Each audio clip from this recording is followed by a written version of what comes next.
একজন বয়স্কা মা হঠাৎ করে এসে আমাকে জড়ায় ধরছেন। উনি কান্না শুরু করেছেন।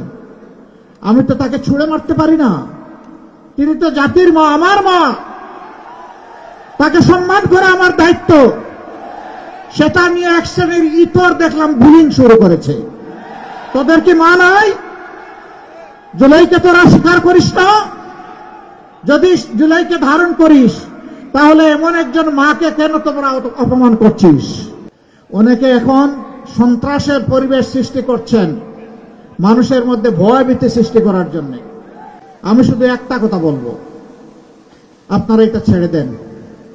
আপনারা ছেড়ে যদি না দেন, মনে রাখবেন আমরা আমাদের জীবনের চাইতে মায়েদের ইজ্জতের মর্যাদা অনেক বেশি বুঝি।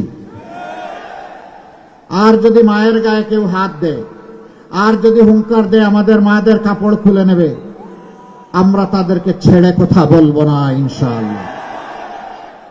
ওরকম পরিস্থিতি যেখানেই হবে, আমি যোদ্ধা লড়াকু যুবকদেরকে বলবো, তোমরা যারা বুকের রক্ত দিয়ে, বিশেষ করে এই 35 শহীদের কুমিল্লার যুবকদেরকে বলবো, তোমরা সেদিন যারা জীবনের মায়া ত্যাগ করে জাতির জন্য রাস্তায় নেমেছিল, আসো এরকম বেয়াদবি কেউ করলে মায়ের ইজ্জত রক্ষা করার জন্য আরেকবার তোমাদেরকে লড়তে হবে।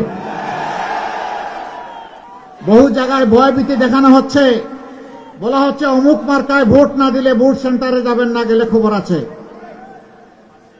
আমি মাদেরকে বিশেষভাবে বলবো, তাদেরকেই ভয় দেখানো হচ্ছে।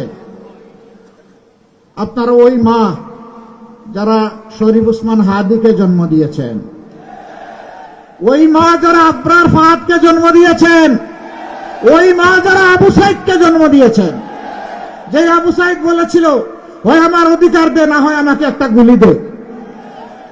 আপনারা সেই মা। যদি কেউ ভয় দেখাতে আসে, চোখে চোখ রেখে বলবেন এটি আমার অধিকার, এটি আমার দায়িত্ব, ভোট দিতে আমি যাব, তুমি পারলে ঠেকাবা।